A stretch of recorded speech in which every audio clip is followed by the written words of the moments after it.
Good afternoon. On the national news this hour from BGI TV Current, I am Morire Rabila Lawal. First are the major headlines. Buhari signs Social Investment Programs Bill, 7 others into law. Resign if you can't stop police extortion, IGP warned. We were waiting for Chinumbu to unveil agenda for workers, NLC. Why bulletproof charm I prepared failed to protect diseased cultists. On sport, we are not scared of Italy, Flying Eagles boasts. On the news in detail. President Muhammad Buhari on Monday signed the National Social Investments Program Agency Bill into law. The NSIP was created by President in 2016 to tackle the country's socio-economic challenges, including poverty and hunger. It is a project created to change the lives of millions of Nigerians living in extreme poverty, upgrade their standard of living, and improve the economy. The Special Assistant on Digital Communications to the President, Bashir Ahmed, confirmed the signing of the bill in a statement on his Twitter handle at Bashir Ahmed. The President also signed 7 other legislations: the National Senior Secondary Education Bill, the Chartered Institute of Power Engineers Bill, the Federal University of Health Science Ilarokun Establishment Bill, and the Federal University of Health Sciences Azari Establishment Bill. Others are the Chartered Institute of Development Studies and Administration of Nigeria Establishment Bill, the Federal Institute of Industrial Research Establishment Bill, and the Institute of Strategic Management of Nigeria Bill. The National Social Investments Agency will provide a legal and institutional framework for the establishment and management of the national social investment in Nigeria, while the National Senior Secondary Education Bill sets the minimum standard for senior secondary education in Nigeria and the management of the National Senior Secondary Education Fund. The Chartered Institute of Power Engineers Bill establishes the Chartered Institutes of Power Engineers of Nigeria. And to the next story, the Inspector General of Police IGP Usman Alkali Baba has been told to resign if he knows he cannot tackle the issue of police extortion in the country.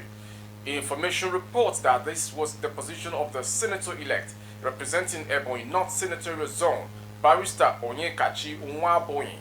According to him, the incoming 10th National Assembly will summon the IGP to account for monies that have been extorted from innocent Nigerians at various police checkpoints. Nwaboyin made this submission after a Thanksgiving service that took place at the Exumenical Center, Abakaliki, capital of Ebonyi State, on Sunday.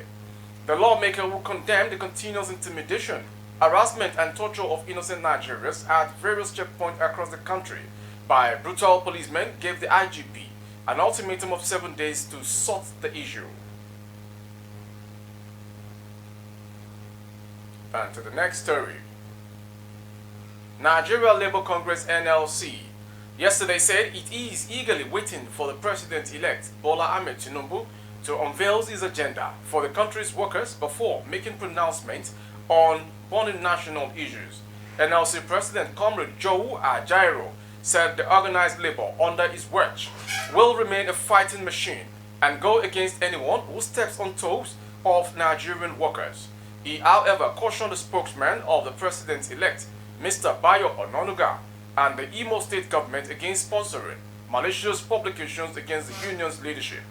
Recently, some group under the aegis of Arewa Youth Assembly, AYA, alleged an alliance between the leadership of the organized labor with the outlawed indigenous people of Biafra, IPOB, to scuttle Chinumbu's inauguration. Ajaero, who was on familiarization visit at the headquarters of the Amalgamated Union of Public Corporation Civil Service, Technical and Recreational Service Employees, AUPCTRE, in Abuja, described the allegations as the cheapest blackmail. The Labour Center accused both Ononuga and Imo government of using some names to push out publications against the NLC and its leadership and advised them to avoid crossing the red line and creating enemies for the incoming administration. He said the worst thing that will happen to their principal is for them to see the Labour Congress as an enemy.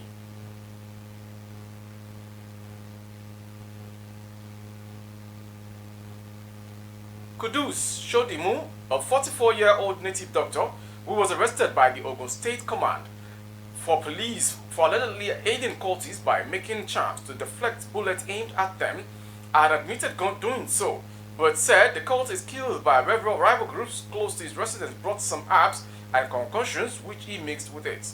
The native doctor said that the mixture probably caused the failure of the bulletproof charm he made for the deceased.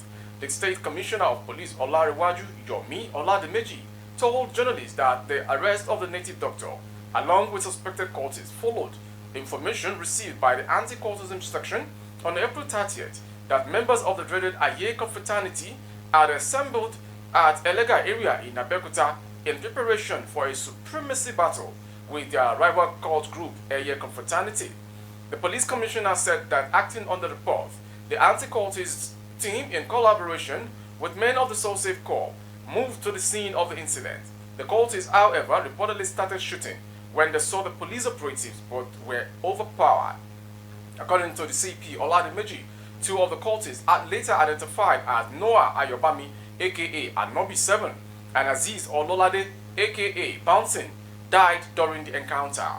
It also led to the arrest of the native doctor Shodimu and Oluwaseun Adebowale, aka Eko. Recovered from them were a locally made double-barrel gun, 5 local knives, a battle axe, 5 expended cartridges, and some charms. A policeman and 2 vigilantes also sustained minor injuries during the incident. Before the police encounter with the Aye cultist, the Nigerian Tribune learned that they shot an Aye cult member to death moments after he left Shodimu's place. Speaking on his arrest, Shodimu said it was as a result of him being the one preparing the bulletproof and protection charms for the cultists.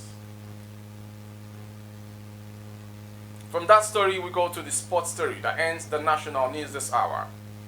Flying Eagles captain Daniel Bameyi has said the team is battle ready for the young Azzurri of Italy.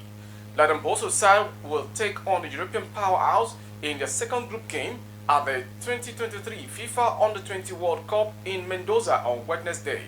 The Italians turned pre-tournament favourites Brazil 3-2 in their opening fixture on Sunday. The young Azzurri will be favourite going into the game against Nigeria at the Estadio Malvinas Argentinas. But Bameyi insisted that he and his teammates are not afraid of their opponent. The next opponent beats Brazil and will watch the first half. Any team that can beat Brazil will not be an easy team, but we are Nigerians and not scared of anybody, Bameyi told NFF TV. We know everything is beatable, no matter how you play. That sports story ends the National News this hour from BGI TV. Before we go, some major headlines. Buhari signs Social Investment Programs Bill, 7 others into law. Resign if you can't stop police extortion, IGP warned. And on sport, we are not scared of Italy, Flying Eagles speaks. For more updates of our broadcast on YouTube, our handle is BGI TV Current. Kindly subscribe and click on the notification bell, select option all, and access all of our broadcasts on Facebook, Bagade Imo with Alawi Adibayo. Please like and follow the page.